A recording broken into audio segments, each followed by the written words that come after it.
Okay, you can start. It is 11:30. Great. Good morning, everyone. Welcome to the Maricopa Association of Governments Economic Development Committee meeting for April 6, 2021. MAG staff will take roll call now to ensure that we have a quorum present for the meeting. Please note, all meeting attendees will enter muted. Phone only attendees will need to press *6 to unmute at the beginning of the meeting, and if they are subsequently muting by the host. Please remember to mute when you are not speaking to create a positive experience for all attendees. All right, let's go with our roll call. Thank you, Chair. I will go through the list of members, and if you are present, please let me know you're present when I call your name. Mayor Barney. Steve Betts. Here. Tony Bradley. Here. Thank you. Paul Cardin. Here. Thank you. Vice Mayor Crane. Here. Thank you. Angela Creedon. Here. Thank you. Superintendent Donovan. Present. Thank you. Vice Mayor Edwards. Neil Giuliano. Yes, I'm here. Thank you. James Griffiths. Here. Councilmember Gordado. Here. Thank you. Councilmember Hampton. Here. Okay, thank you. Mayor Hermosillo. Present. Thank you. Sintra Hoffman. Councilmember Judd. Here. Thank you. Vice Mayor Keaton. Here. Thank you. Jim Kenny.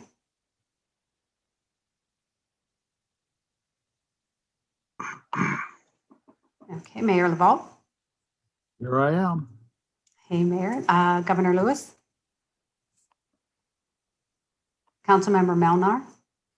Excuse me, Governor Lewis is here. Sorry. Oh, thank you, Governor. Councilmember Melnar. Councilmember McMahon. Here. Excuse me, here. Thank you. Mayor Osborne. Present. Thank you. Mayor Ortega.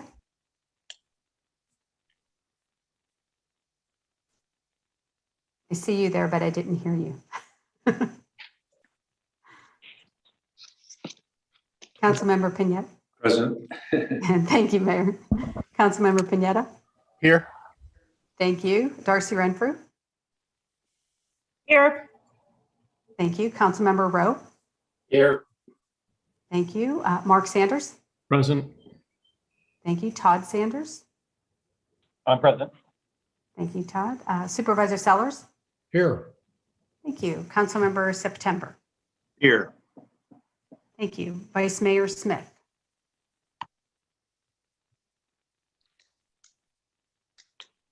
Vice Mayor Smith. Here. Thank you.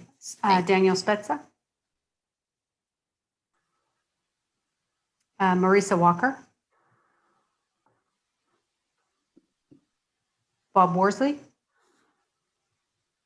And I see Mayor Barney joined us, correct? Yes, I'm here. Thank you. And Chair Luna is here. Is there anybody I did not call? Dan Spitzer just got on. Okay, hi, Dan. Okay, perfect. Great. Thank you, Chair. We have a quorum. Okay, a quorum is now present. The web conference meeting of the MAG Economic Development Committee is now called to order. As a reminder, please remember to mute your phone when you are not speaking. I would like to welcome a few new members to the committee.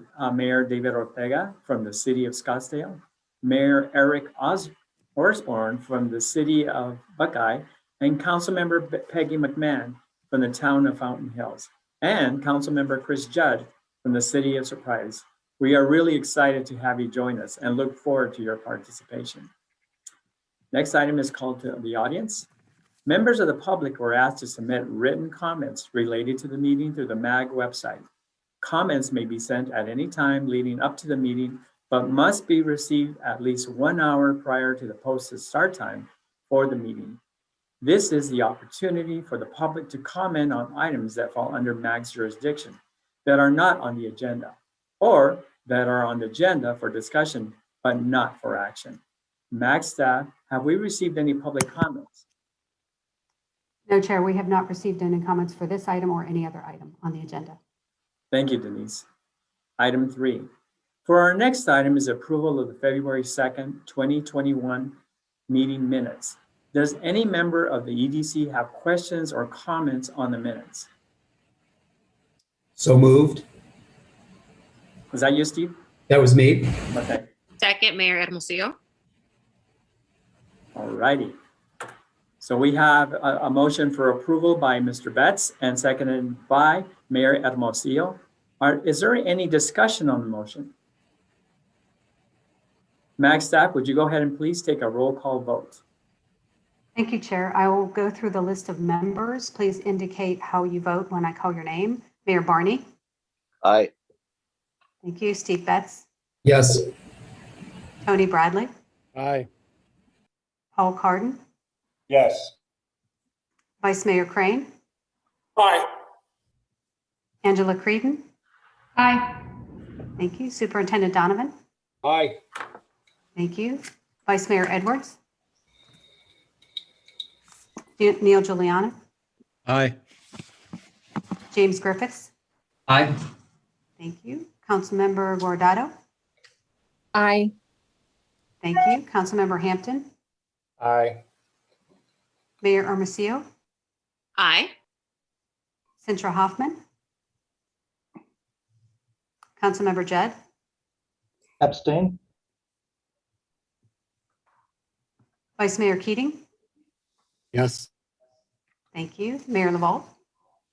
Yes. Thank you. Governor Lewis. Aye. Councilmember Melnar. Councilmember McMahon. Aye.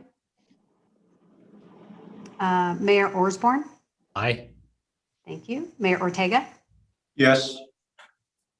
Councilmember Pineda. Aye. Thank you. Darcy Renfrew. Aye. Thank you. Councilmember Rowe. Aye. Mark Sanders. Aye. Todd Sanders. Aye. Thank you. Supervisor Sellers. Aye. Councilmember September. Aye. Thank you. Vice Mayor Smith. Yes. Thank you. Daniel Spitza. Yes. And is Marisa or Bob on the phone? Marie says yes. Marisa, how do you vote? Okay. And Yes. Chair Luna, how do you vote? I vote aye as well. Okay, the agenda item has passed unanimously. Is there anyone I did not call? I'm sorry. Okay, the agenda item has passed. Thank you, Denise. I appreciate that. Our next item is a presentation from the Black Chamber of Arizona report. Nathan Pryor, MAG Policy and Government Relations Director, will introduce Black Chamber of Arizona in the EDC's continued effort to spotlight minority chambers with an eye on diversity, equity, and inclusion issues. All right, Nathan. Great. Thank you, Mr. Chairman, members of the EDC. This year, our MAG policy committees have taken steps to address issues of diversity, equity, and inclusion. On October 28th, 2020, the MAG Regional Council approved a policy principle for our organization prohibiting discrimination. That policy principle states that MAG is committed to prohibiting discrimination in the planning and delivery of our programs and initiatives. MAG is a forum for governments, stakeholders, and the public that works to serve our communities' endeavors to improve the quality of life for all of our residents. The MAG Economic Development Committee had a role in reviewing this policy principle and recommended approval to the MAG Regional Council, for which we are grateful. More recently, the MAG EDC has invited minority chambers of commerce to present information about their organizations.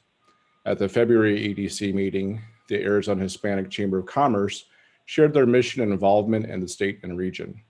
Today, Mr. Robin Reed will share a presentation on the Black Chamber of Arizona. The EDC will be inviting the Arizona Asian Chamber of Commerce and the American Indian Chamber of Commerce of Arizona to future meetings this year.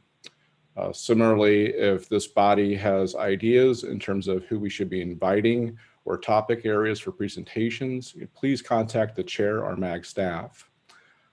These steps are intended to build relationships and strengthen our economic and cultural communities.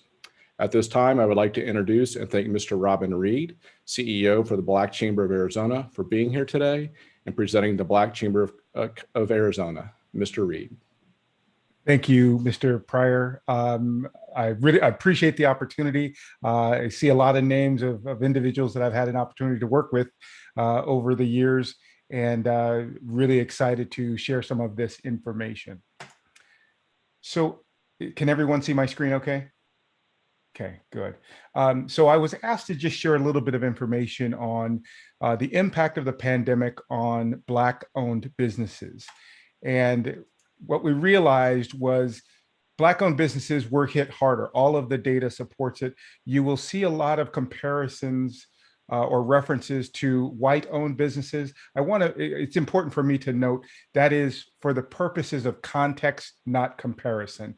It's to give, it's so that as you understand some of the numbers that I share with you, that they have some relevance rather than just simply comparing a white-owned business to a Black-owned business.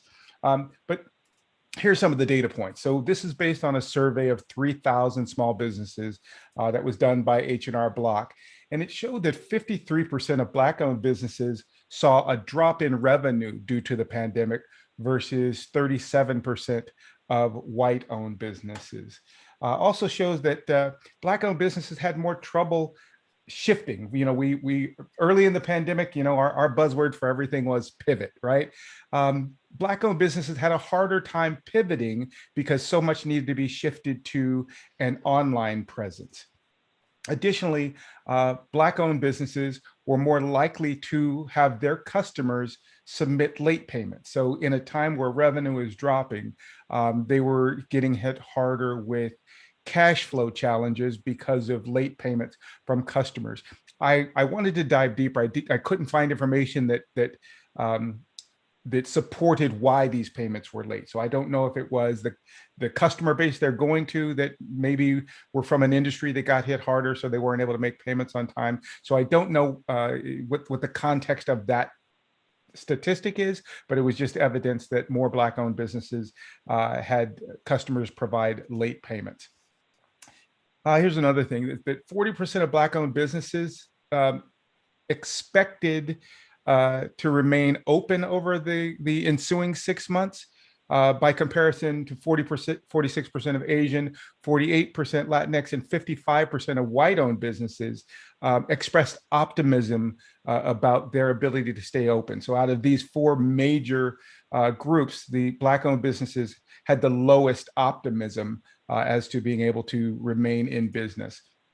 And here's the one that was really, we heard this on the news, I think, many places, but from February 2020 to April 2020, really the beginning stages of the pandemic, 40%, that's 440,000 Black-owned businesses failed, closed their doors. That's by comparison in that same short time frame of a national average of only 22%, and only 17% of white-owned businesses had to shut their doors in that beginning period of time. And so this is just from the Money Watch and University of Santa Cruz research study. So what are we doing as an organization? Well, the Black Chamber of Arizona, one of the first things we realized was we needed to collaborate. None of these problems are going to be solved by themselves. One of the things we did very early on in the pandemic, certainly when we realized the pandemic was impacting restaurants as an industry more quickly than others, and certainly more significantly. One of the first things we did was we reached out to our fellow chambers, and specifically the Asian Chamber, who was very quick to partner with us to launch what we called Takeout Thursday. And for a period of a couple of months, we highlighted Black-owned restaurants to promote the community to go out and patronize these restaurants by ordering from their takeout menu. It was a great collaboration. The Asian Chamber had done something similar for their community months prior, And so they literally just rebranded everything, didn't pass through any of the cost to us, but they had the whole infrastructure set up. So one of the first things we did was collaboration. That actually made a difference. Promotion. We started to really actively get out and promote our small businesses within the community, really identifying opportunities for them, leveraging relationships we as a chamber have developed over our 22 years, and promoting those businesses that we thought were best positioned, that with just a slight bit of help, we could assist them. And mentorship. That's one of the things that we're very focused on, is helping our small businesses learn what they don't know. So we mentor a number of small businesses with the idea that we're trying to get more Black-owned small businesses on the path of growth, really scaling their business rather than staying within single locations for the duration of their entrepreneurship. We're hoping to help them grow and scale their organization. So someone asked me this, and I was really excited to find an article that really addressed, then why is a Black business more vulnerable than any other business? Well, one of the reasons is some of the things we already know. Some of the existing and persistent racial disparities have made Black-owned businesses more susceptible to the pandemic, both physically and economically. This combined with the fact that, if we all remember the economic downturn from 2007 to 2009, that hit Black Americans much harder than other races. And so we really just didn't have the wherewithal to have a second economic event happen in what, overall is a short period of time. We were just a little still behind the start line on this one. So again, as I was saying, unlike other communities, Black Americans were not as equipped to recover from a second economic collapse. We know economic disparity, Black wealth, 50% of Black families have a net worth of less than $9,000 versus $130,000 net worth of the median wealth of a white family. So again, makes us more vulnerable. If you have a total net worth of $9,000 and you encounter a $10,000 problem, clearly you understand the economic significance of that. Black-owned businesses have fewer relationships with banks. It was really interesting. I've been on calls with bankers for the last several weeks, and I know that that is one of the challenges that even the banks are having, is helping some of our Black business owners really work to create those deep and lasting relationships versus transactional partnerships. Black-owned businesses, when they are able to borrow money, tend to pay, again, this is data that has been captured nationwide, but are paying higher interest rates than white counterparts. And in 2009, that recession saw that 60% of Black-owned businesses closed and did not reopen versus 50% of white-owned businesses. And when you look at it as a percentage, you may not think it's that big a deal, but when you look at the numbers associated with those percentages, you'll understand that even that 10% difference represents hundreds of thousands of businesses.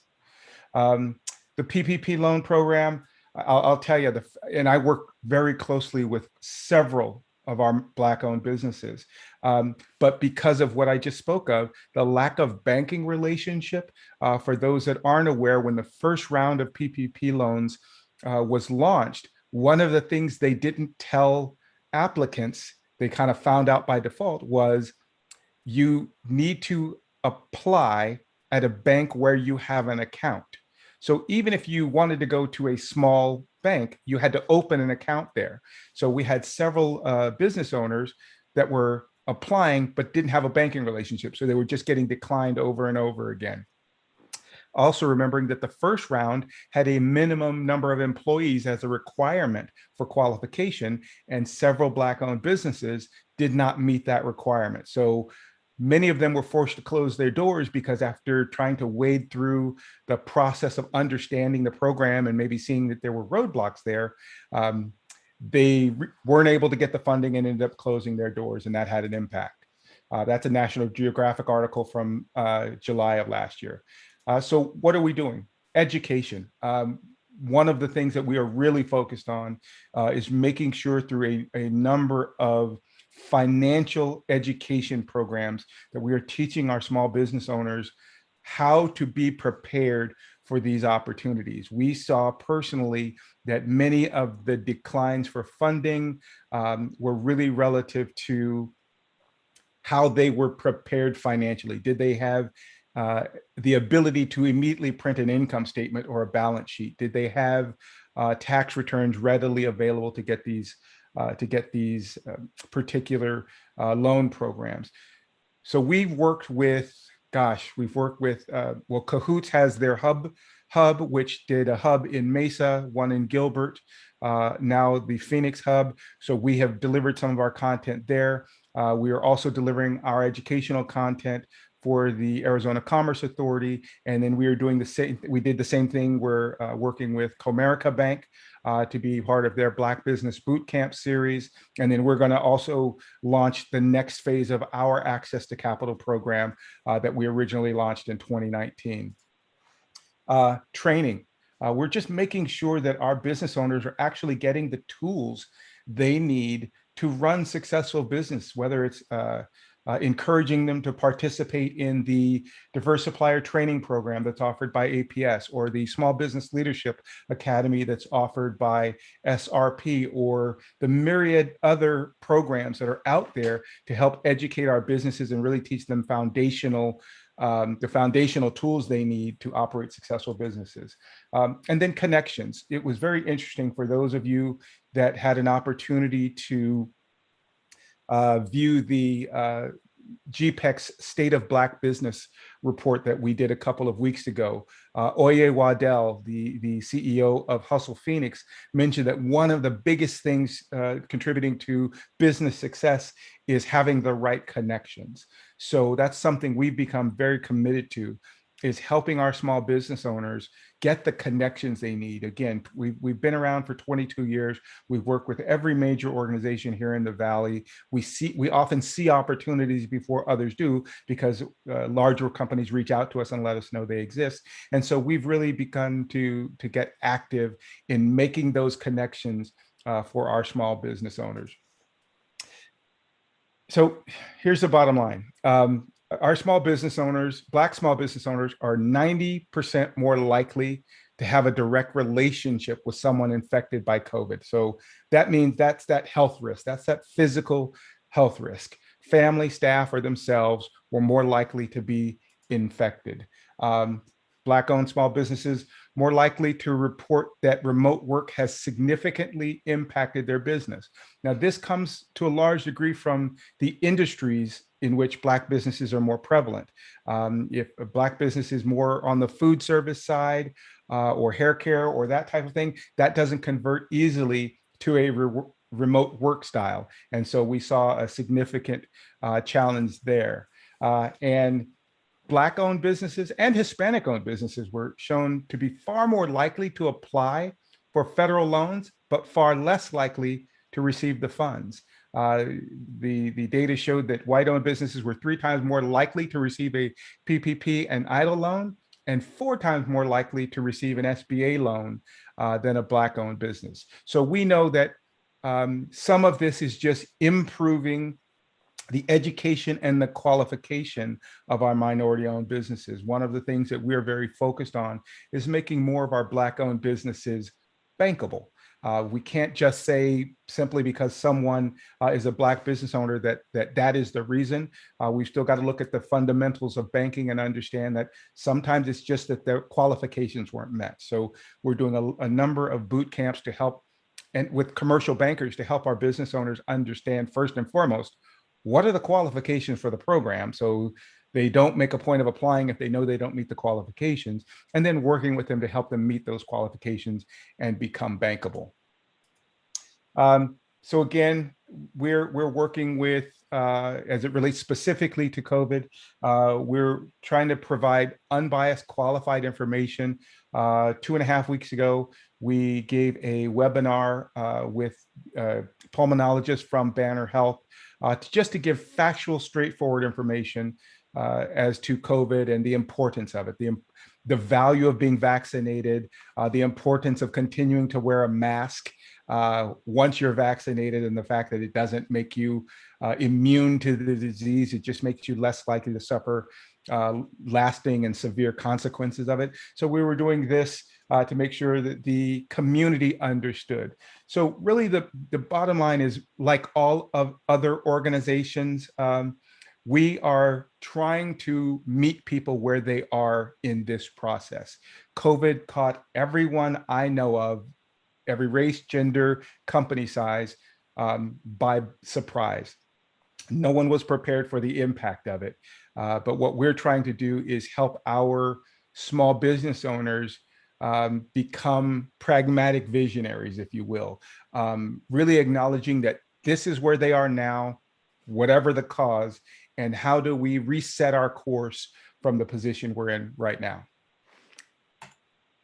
Does anyone have questions that I can answer?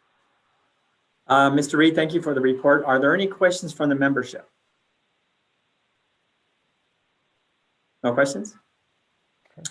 All righty. Mr. Thank Chairman, you so Mr. Yes. Chairman, Who is this? this is Todd Sanders, with the Phoenix Chamber, a member of the board. I just want to take a moment to, first of all, thank Robin for taking the time to speak to us today. I mean, this is real economic development that he's doing. I think sometimes people think that chambers are parades, pageants, and parties, and he's clearly doing real work out there that's going to build economic wealth in Black-owned businesses in Phoenix, and that just means good things for our economy and our state. And I just think it's tremendously important that he's doing what he's doing. And I guess my question would be to Robin, what can we do to help support you in the work that you're doing? Thank you. Well, and thank you, Todd, and thank you for the kind words. You know, I think we're there. We're doing it now. You know, I really have to just say hats off to so many great organizations and individuals, because as I've continued to share, so many people that I'm encountering are trying to do something, and that's how we get there. Everyone can't do everything, but everyone can do something. And whether it's an opportunity like this to just share this information, or whether it's, you know, the great outreaches, Todd, your organization has done, and things you've included us in and made us aware of, that helps me serve our community as well. But I think it's everybody doing something will get us there. And I'm going to be honest, I think we're doing that. We're moving the needle. And I just think we have to keep moving in that direction. Thank you, Robin. Thank you, Mr. Reed. Appreciate your presentation, and just know that we're here to support you any way that we can. So thank you so much. Thanks. This item is an agenda for information and discussion only. The next item on the agenda is an update on the development of the new regional transportation plan. Audra Kester-Thomas, MAG Transportation Planning Program Manager, will provide the update. Audra? Thank you, Chairman Luna. Members of the EDC, pleased to be with you today to give you an update on the latest activities associated with the development of our new regional transportation plan that will inform an extension of Proposition 400. Next slide. Our focus today is going to be on the things that we've heard from the public and stakeholders to date. Included in your agenda packet today was our public input report from phase 1 of our outreach through the end of last year. I'll cover briefly some of the takeaways from that report and hope that you have an opportunity to consume it at your leisure. But today's presentation will largely focus on our survey results. We just were in the field to better understand where likely voters stood in terms of future transportation priorities, recognizing at the end of the day, in order our success is on the successful passage of an extension of Proposition 400 at the ballot box. And then I'll conclude today on an overview of where we're at in our development process and the busy spring that we have ahead. So next slide. If you had a chance to review the report that was included in your agenda packet today, overall, I think what you'll see are themes that are consistent with the values mapping research we conducted now 2 years ago when we started the RTP process in earnest. We hear loud and clear that constituents have a desire for expanding our transportation choices in the region. That's notably on alternative modes, whether that's transit or active transportation, or bicycle and pedestrian components. A real recognition by residents that this region is growing and will continue to grow, therefore needing a flexible approach to our future to accommodate, to be responsive to that growth in the decades to come. High level of importance on the preservation and maintenance of our current infrastructure. That's been a theme we continue to hear for the last several of years. Our constituents very much want to maintain the high quality of the transportation investments that are already established at this point and moving forward. There is a high value of safety from voters in residents throughout the county, especially for vulnerable users. So in this case, there's a high emphasis placed on the safety of pedestrians and bicyclists, specific mentions of protected or barrier safe infrastructure for the movements of those vulnerable users. And then finally, real recognition that our transportation outcomes and goals are not mutually exclusive from environmental sustainability or public health outcomes, and a real focus for our transportation investments to endeavor to invest in those as well. Next slide. As mentioned, though, today's presentation is really going to focus on some of our late-breaking news, the research out of a survey that we conducted in January and February of this year of likely voters in Maricopa County. It is a statistically valid sample of likely voters, over 1,000 surveyed, with a statistical margin of error of plus or minus 3%. We did use a mixed mode methodology to ensure a representative sample across demographic profiles in Maricopa County. Our focus really was threefold. We wanted to better understand transportation priorities of likely voters. We wanted to better understand reflections on a tax rate and duration into the future.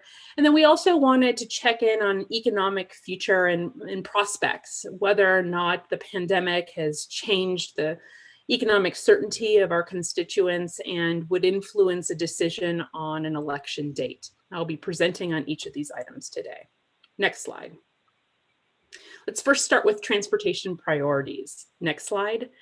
We started off by asking reflections on our current system and the level of satisfaction folks have. And what you see here is a very high level of satisfaction with our overall transportation system. This is consistent with what we heard in our values mapping a couple of years ago, and notable support about our freeway system.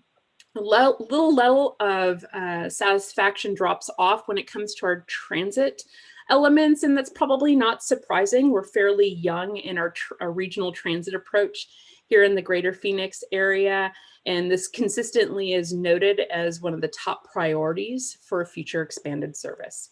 Next slide.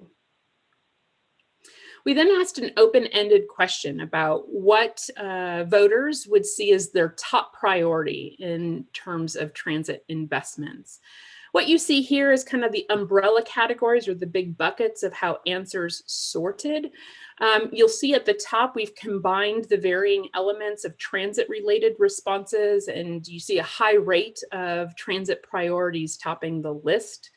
Freeways, streets, safety elements, a really round portfolio of needs. Next slide. We now present this data in a little bit more specified way. We're noting the top mention of each of these categories. A couple of things to note. You'll see that these numbers add up just to over 100%. When we open and have an open-ended question, we take down all the information an individual will respond with, and sometimes that's represented in more than one category, so that will explain any of you who are doing some quick math. But what you see at the top of the list, at least for discrete specific mentions, is expansion of light rail, and you continue to see some transit themes throughout. Again, maintenance of our roadways being a high priority as well, expanding of bus routes, safer infrastructure in general. Next slide. We then came back and had 8 specific investments, transportation-related investments, that we requested folks to provide their level of priority on a scale of 1 to 5, with high being a very high priority. What you'll see here across those 8 different characteristics is a high level of priority for all of them, showing how diverse our transportation needs are in this region. But notable, I think, is that while it's not top of mind in an open-ended question, you see 75% of individuals rating a 5 or a 4 in terms of emerging technology as a priority. This is consistent with what our elected officials have been telling us and the direction we've been heading, setting aside funding for those future investments that we may not be aware of today or know what those discrete investments might look like, but knowing that we need to develop a flexible, forward-looking plan to have government respond and be nimble in those circumstances. I will also note that 80% of all respondents identified at least one area of transit as a high priority. Next slide. We also asked about reflections on a tax rate and duration. Next slide. We asked both about a reflection on a continuation of the existing portfolio, a half-cent sales tax established originally in Maricopa County in 1985 by voters. And you'll see 2/3 of respondents show support for a continuation of that half-cent. We also asked about reflections of expanding that tax above a half-cent, and without any information, without any details about what we could or would invest in, you'll see a high level of support also for an increase of the tax. I think what that tells us is we have a lot of room to tell a story and begin a conversation with our voters who see a high level of importance on transportation investments for their prosperity, as well as the regions, as well as the quality of life that comes with those transportation investments. Overall, there's much more support than against for a transportation tax. In fact, only 8% of those included in this survey were against both an extension or an expansion of the tax. And what we found about those individuals is that they're generally against taxes. It wasn't necessarily specific about this tax. We're unlikely to change those voters' minds, but they're contrary in general about the concept of taxes, not necessarily specific about a transportation tax. Next slide. We then followed up, provided a little extra information, acknowledging that a continuation of a half-cent would not be able to keep pace with our growing transportation needs or the growth in the region, and then asked voters to reflect on whether or not that would change their perspectives in the future about an expansion of the tax, let alone a continuation of it. And what you see here, the takeaway here, is that extra little information does provide value and increases the level of support, whether that's reinforcing those who were already supportive and now even more so looking into the future, or even changing the minds perhaps of those who were only satisfied with a continuation of a half-cent. Again, we take away a lot of positivity from these reflections, recognizing that we have a story to tell and that there's voters who are very receptive to that. Next slide. We also asked voters who were willing and able to support continuation of a transportation investment, whether or not their opinions would change if we would continue with the philosophy of Proposition 300 and 400, which is a regional tax for regional benefit. Specifically asked what their approval would be of regional investments, perhaps those that wouldn't necessarily be in their community, whether or not that would change their opinion. And what we saw was resounding support for regional investment portfolio. Voters absolutely understand a benefit to any part of the regional transportation system. It benefits the entirety of that system. There is acknowledgement that there's a greater good here involved, and that these regional investments benefit goods and people movements throughout the region and through the region. And so we felt really good with these results, the strong level of support for a continuation of regional investments. Next slide. We also asked about an opinion on duration of a tax. You see here again, 2/3 of folks really comfortable with that 20-year portfolio.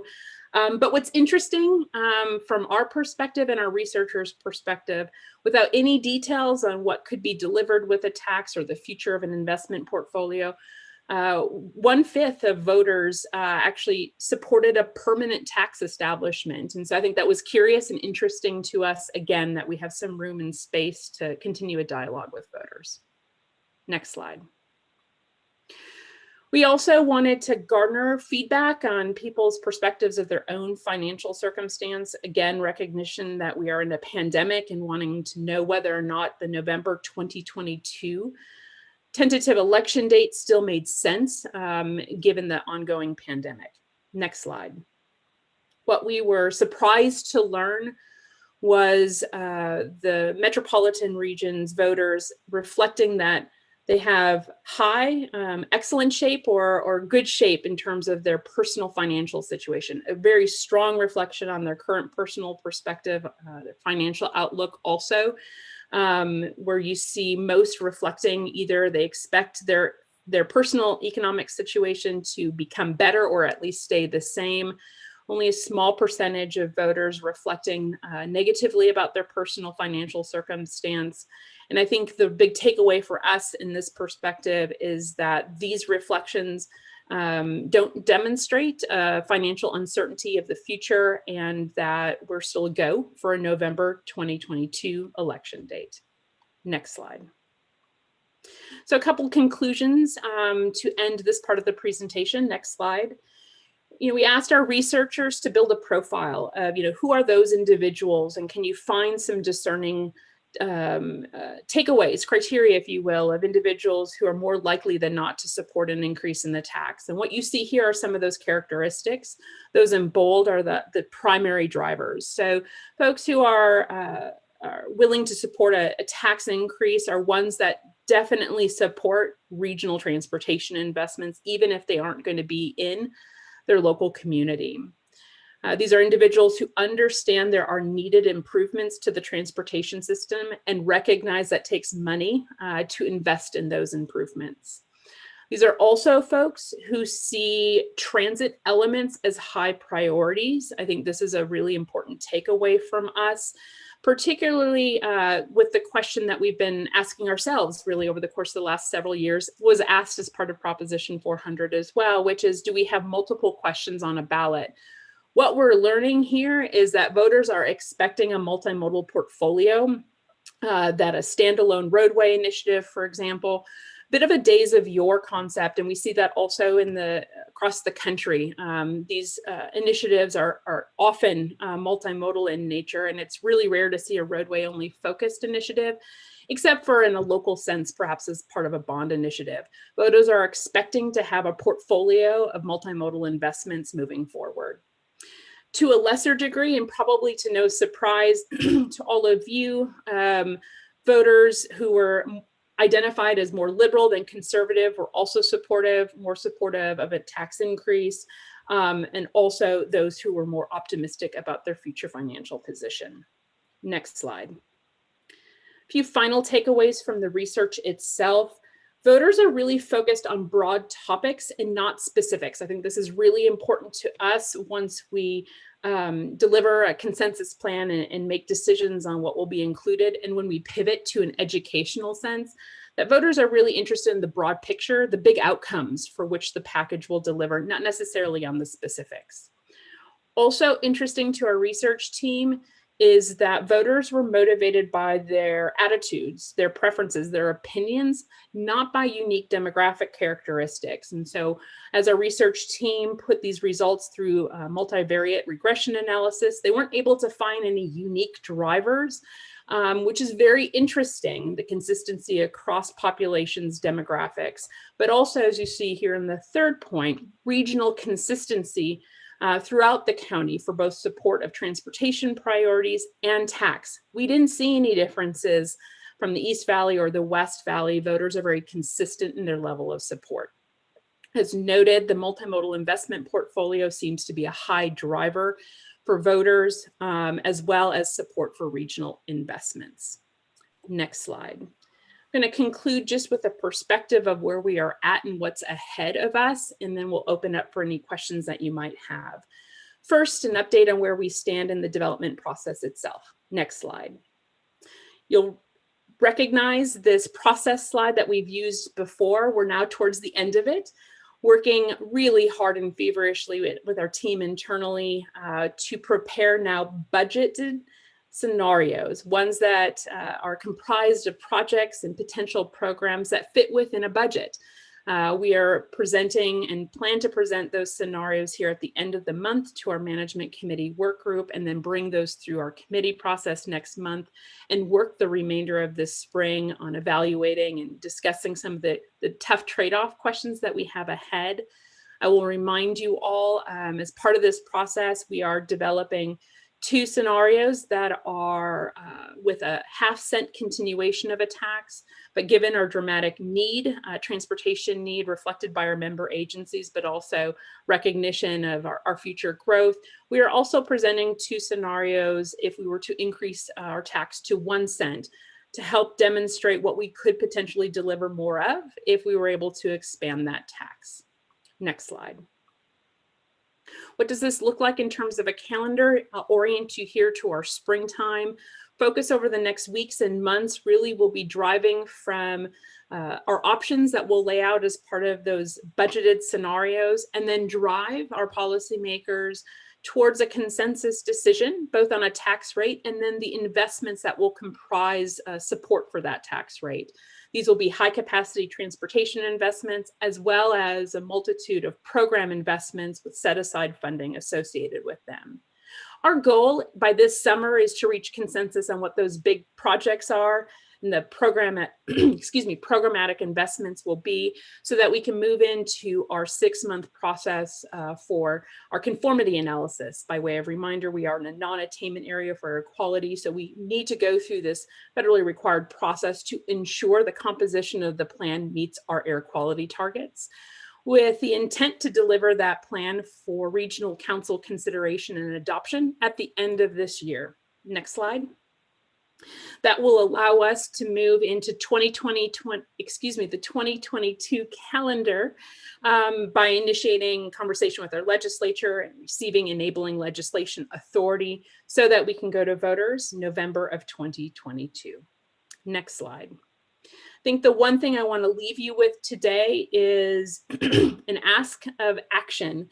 We will be presenting these potential scenarios of projects and programs that we can afford here at the end of the month, and then over the course of this spring. We will be initiating a very large public involvement push next month to seek the feedback from diverse communities and constituencies all over the county.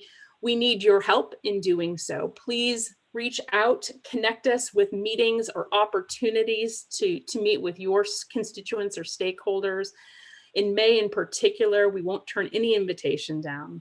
I'd also continue to request your partnership in trumpeting our social media posts. This is an interesting time to do public involvement in a wholly virtual sense. Each time you and your organization share one of our posts, we can immediately see on the back end an assignment and attention of public involvement, people engaging with us, giving us their opinion. I can't express how valuable that has been. Please continue to do so, especially as we look to May, to get feedback and engage with diverse public constituencies to get their feedback. Our policymakers will need that kind of information to make some of the tough choices that they have ahead. Chairman Luna, that does complete my presentation, but I'm anxious and willing to contain any questions or discussion today for you.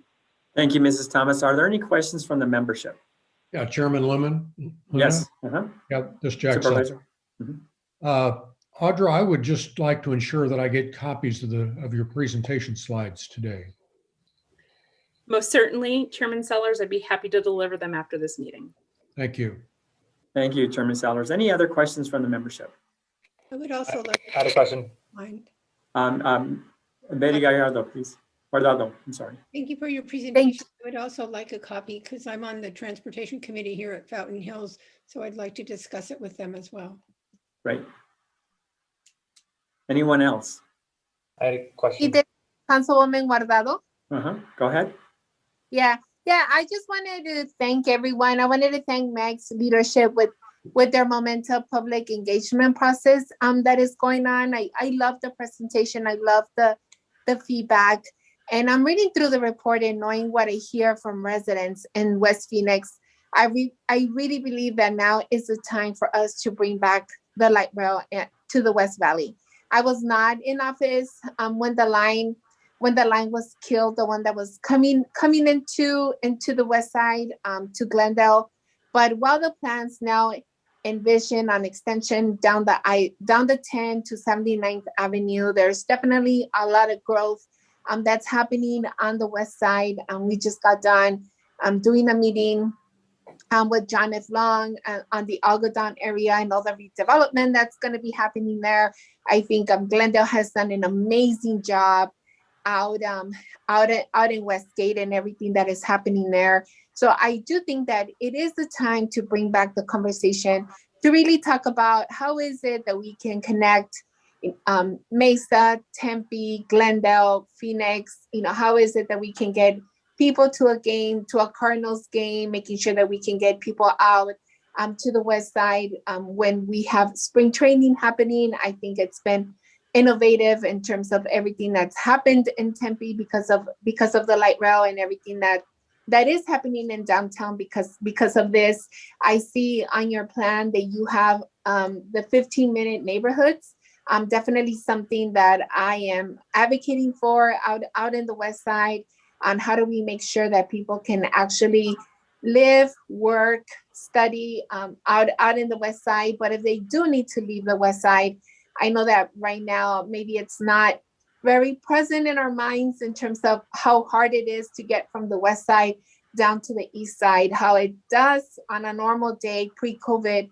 It did take over 45 minutes to get from certain parts of West Phoenix down to downtown. So definitely wanting to figure out how can we actually make that happen. And I'm very hopeful that MAG's new regional transportation plan will help connect our communities again. And I'm very hopeful that we can all work together and start those conversations again. Where does the line for the west side actually make sense? Looking forward to those conversations, and hopefully we can make something happen. Thank you. Thank you, Betty. Are there any other questions from the membership? Yes. Mr. Chair, Yes. this is Vice Mayor Keating. I just wanted to second Councilwoman Gallardo's comments. Representing Tempe, it's impossible to overstate how beneficial the light rail has been to my city, and how the ease of connection to downtown Phoenix has brought Tempeans to downtown and downtown Phoenicians to Tempe. As a sports fan, I know I'd spend a lot more time in the West Valley if only it was easier to get to. So I too would like to see the light rail expanded to the West Valley, and obviously as a region as a whole, the system works better when there's much more transportation options than we currently have. So I think Councilor Gallardo's comments were spot on. Thank you. Great. Thank you, Mr. Keating. I had a question. Oh, yes, please. Go ahead.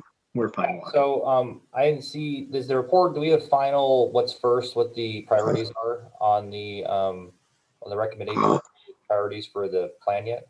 Or is that still in the timeline? I'm sorry, could you repeat the question? I couldn't quite hear it. Yeah,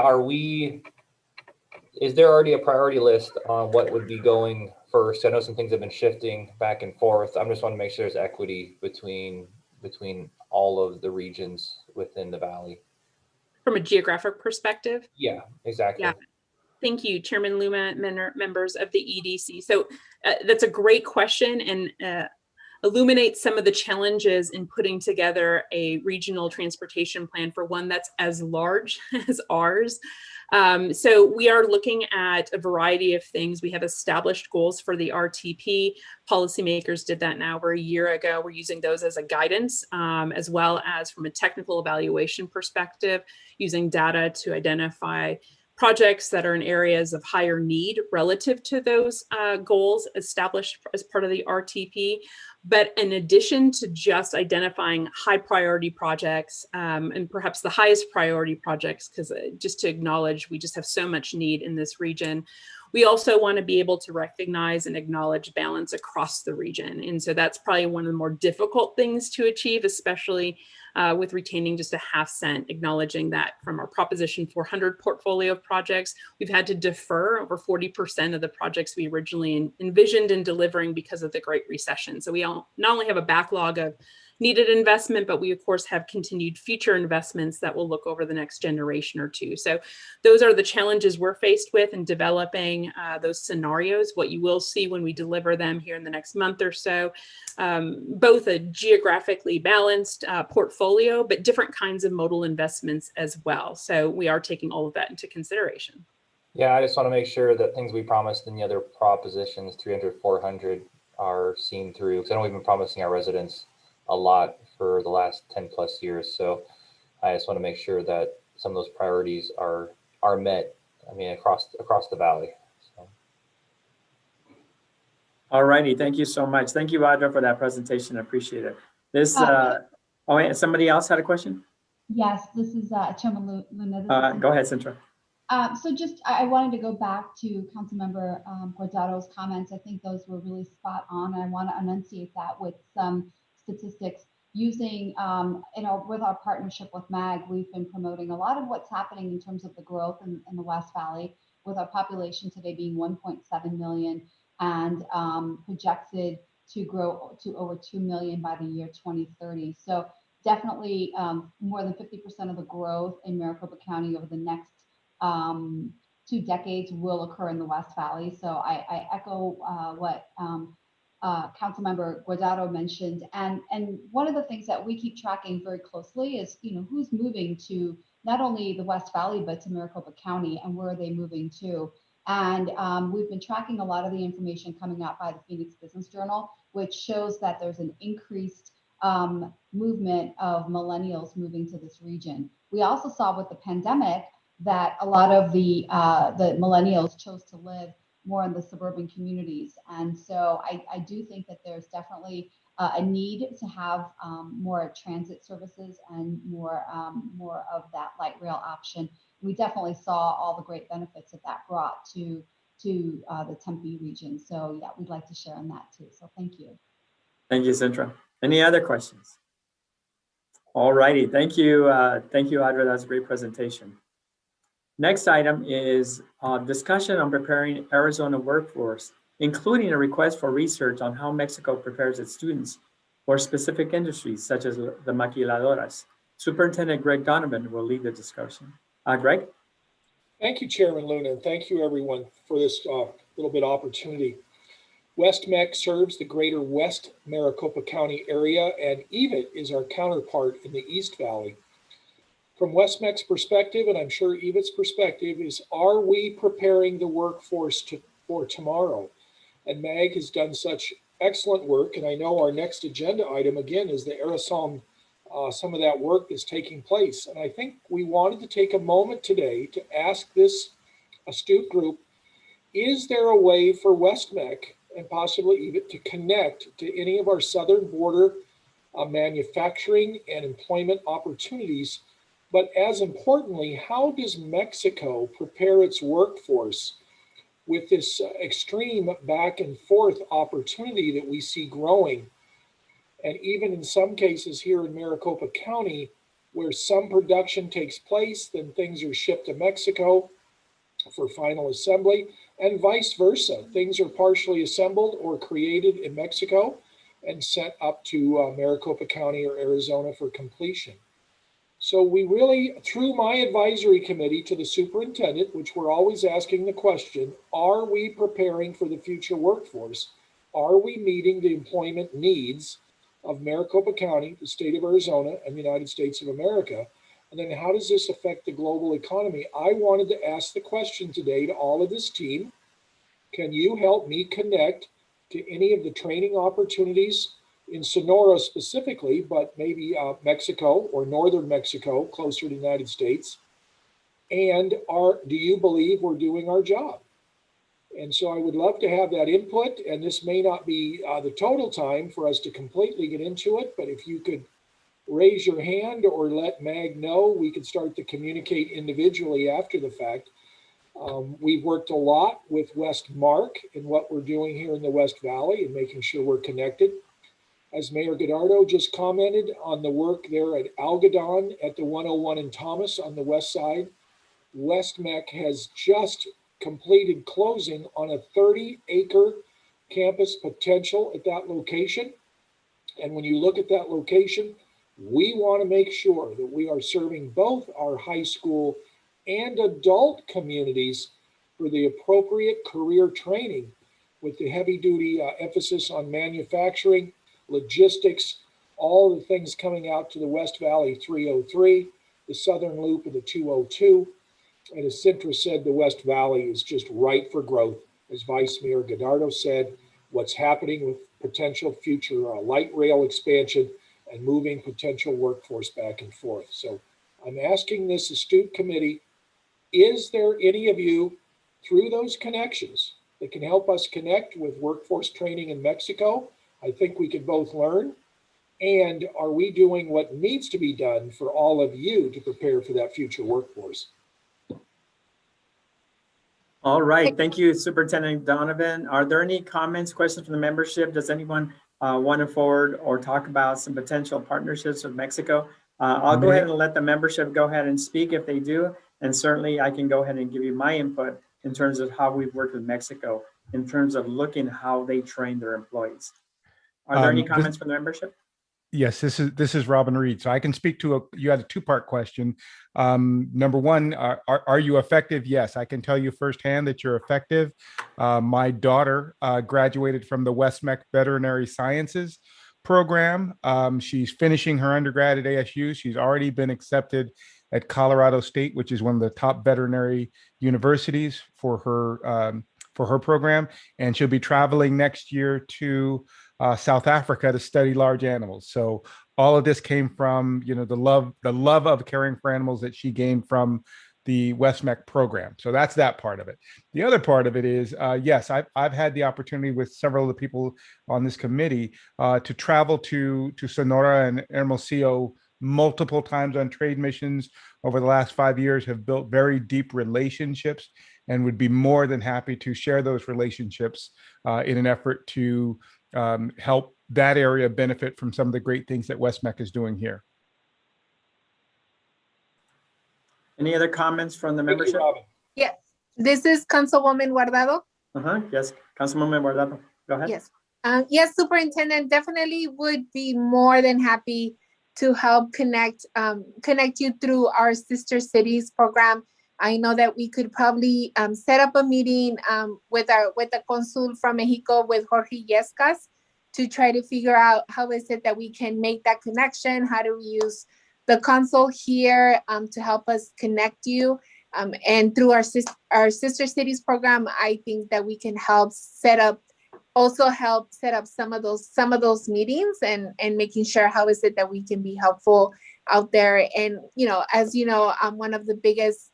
I'm a huge cheerleader for you guys, and seeing all the work that you guys are doing around the valley, and excited to have you guys out in the west side and helping all of our constituents out in the Maryville area. So definitely ready to help. We can connect later. I can send you an email, I can call you, and then we can figure out some of those details and help you get started with that. Thank you. Thank you, Councilmember Guardado. Any other comments? Superintendent Donovan, I do want to offer you the opportunity to work with the Arizona. For the past, since 2014, I've been involved with Arizona, and we've had the opportunity to visit many manufacturing plants in Mexico, and also have met many individuals who provide training. And so I know that working with Elsa Beljan, who is part of our MAG staff, we can begin having a conversation which some of the industries are in Mexico, and provide you those opportunities. So Elsa, I'm giving you some additional work, and let's go ahead and make some of those contacts with our partners in Mexico, so that Superintendent Donovan has an idea in terms of what kind of training we're providing students when they begin to work in Maquiladora. So I'm going to rely on Elsa to make those connections, and I would be more than happy to assist you in that area as well. Because we've built a number of relationships. And please continue to be part of the Arizona. I don't know if you're part of our team. We would encourage you to go ahead and do that. we are going to be, I'm going to go ahead and do a brief presentation in just a little bit about the work that we've been doing with Mexico. And we would love for you to be involved, Superintendent Donovan, and get to meet some individuals that are doing that specifically what you're asking in terms of workforce development, if you're okay with that. Oh, absolutely. Thank you. And Chairman Luna, I kind of expected that and have been thinking in the back of my mind that it's probably something we should have been jumping into sooner with the aerosol, and it's time. So appreciate all the input. Thank you, Superintendent Donovan. I appreciate it. All righty, that agenda item was for information discussion only. Number 7 is the next agenda item is an update on the Arizona Mega Region Council. I will go ahead and lead that discussion. The Arizona Mega Regional Council is a binational group of elected officials from the state of Arizona and Sonora. And I know that Chairman Seller has been also very involved in that. The council meets once a year during the annual conference of the Arizona League of Cities and Towns. Due to the pandemic, the council did not meet in 2020, but instead we met virtually this year on Friday, March 26th. The first ever virtual event gathered around 250 attendees from Arizona and Sonora. For almost 3 hours, we listened on the effects of the pandemic on the Arizona-Sonora region and efforts that were taken to mitigate the negative impacts and provide much needed assistance to residents. We had the privilege to listen to 2 foreign diplomats, Consul of the United States in Hermosillo, Ken Roy, and Consul of Mexico in Phoenix, Jorge Mendoza. We also had the honor of listening to former Arizona Congressman Jim Colby deliver an update on the legislation that aims to expand the zone of the border crossing card, the tourist visa from Mexican nationals, for them to be able to visit the entirety of the state of Arizona and New Mexico. Elsa Beljan from the MAG provided an update on the white paper her and her team prepared about the effects of COVID-19 on the Arizona tourism and trade with North America. We also had the opportunity to listen to the Secretary of Economy of the state of Sonora, Jorge Vidal. He delivered a report on the effects of the pandemic on Sonora's economy. However, the main feature of the webinar was the binational panel of elected officials, including Phoenix Mayor Kay Gallego, Chair of the Pima County Board of Supervisors, Sharon Bronson, Hermosillo Mayor Celida Lopez, and the Economic Development Director from the City of San Luis Rio Colorado, Mario Guevara. To close our event, we had closing remarks from representatives from both the Arizona and Sonora's governor's offices. Overall, it was truly a binational and inclusive event, which provided closed captions and Spanish-English simultaneous interpretation services via Zoom. And finally, we'd like to dedicate the event to the memory of Leonardo Ciscomani, who coordinated the event with Elsa Beljan from MAG on behalf of the Sonoran government. He tragically lost his life the day after the event. He was an extraordinary person and a champion of the Arizona-Sonora unity. So we thank you. Hopefully some of you had the opportunities to attend the event. It was certainly worthwhile, and it was a great thing to participate in the event as well. So this item is just for discussion and to provide information to the membership. Are there any questions from anybody about the Arizona meeting?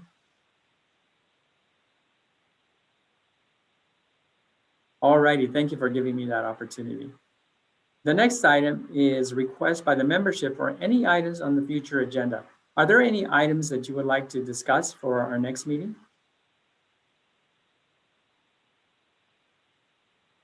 All right, hearing none, comments from the committee. Are there any announcements from the membership? Anyone want to say something? All right, quiet today, huh? All right, the meeting is now adjourned. The next meeting for the MAG Economic Development Committee meeting will be June 1st, 2021. Have a great afternoon and thank you for attending. Appreciate it.